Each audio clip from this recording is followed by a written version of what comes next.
More than 16 million people have signed up for the Affordable Care Act, better known as Obamacare. Out of the 16 million, half are new enrollees. Obamacare benefits middle to low-income individuals who do not have access to affordable health insurance coverage through an employer. What are some of the long-term effects of more people signing up for Obamacare?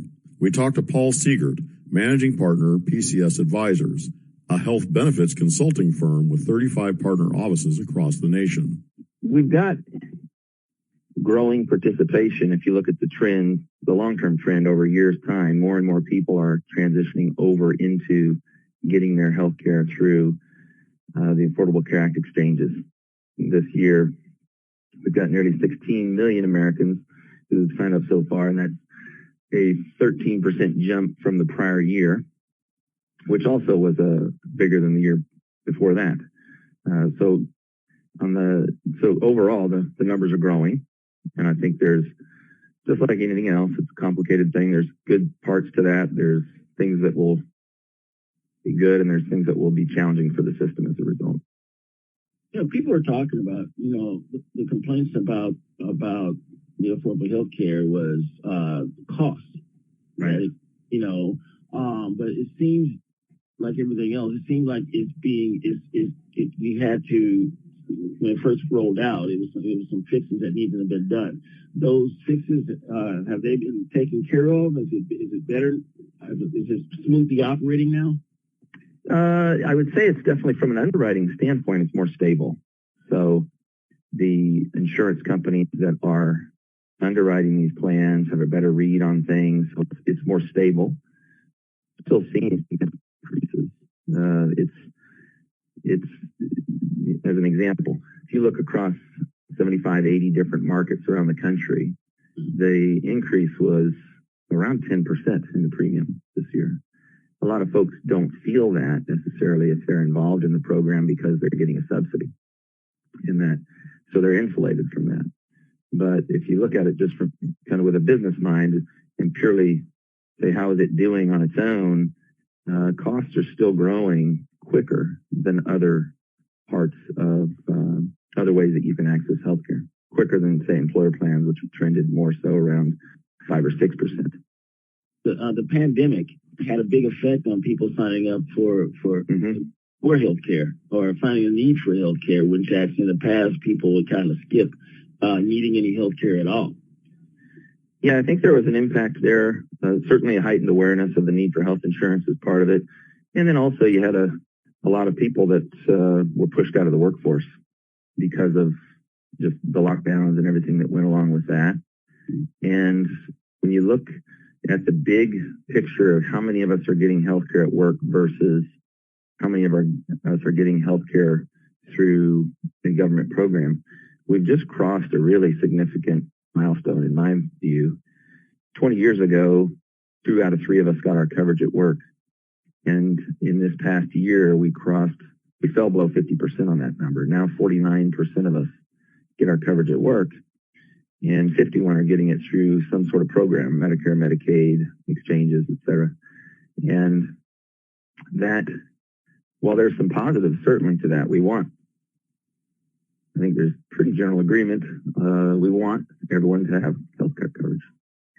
So it's good to see the numbers grow on the one hand. On the other hand, there are some kind of hidden negatives for our system in the way that it's structured, at least currently, in that these programs reimburse providers at a lower rate than employer plans do. So when you look at kind of how it impacts the overall healthcare system and its ability to thrive and survive, that's part of the reason you see rural hospital closures. It's part of the reason you see hospitals that, even though they're nonprofit, they tend to migrate out of poorer areas because they can't survive on these lower reimbursements. They might need 120 to 140% of what they collect from these programs just to break even for covering the cost of care. And that used to be more sustainable because they could rely on commercial payers 2 out of 3 times to walk through their doors, where they would bill those plans significantly more. Rand did a study here recently looking at the data from 4,000 hospitals out of the 6,000 or so that we have. And they confirmed yet again that the system is propped up by commercial payers. An employer plan pays 224% on average of what Medicare pays for the same procedure in the same facility. And so to me, that's the part that we don't talk enough about that we really need to address and solve, because as this migration continues, the quality of healthcare that we're all used to won't be sustainable on the reimbursements that these programs provide. Is that why two things I've seen? One is that a lot of companies are now getting out of relying on the employee for healthcare. They're getting out of that and let the employee go get his own healthcare. That's one thing I've seen. Also, like you were talking about, a lot of doctors are getting out of the ACH also. That's right. Those are two big things that we also should talk more about. I'm glad you're bringing it up. You've got doctors are saying, hey, we can't survive on these reimbursements. And employers, especially on the smaller end of the spectrum, are saying we can't afford to provide coverage to our employees. They're getting priced out of it. You have smaller employers that are just simply discontinuing offering benefits. And that's a pretty easily verified long-term trend that's occurring. They're looking at it saying, shoot, am I really doing my employees a service if I, with all the budget that I have available to buy healthcare for my employees, plus their payroll deductions, they end up on some plan where they have a pretty massive out-of-pocket risk, $5,000, $6,000, $7,000, $8,000, $9,000 for an individual now you can have as a max out-of-pocket on some of these plans. And that's the reason we have 100 million Americans in medical debt, because of these plans. So they're looking at it saying, am I really doing my employees a service or am I doing them a disservice?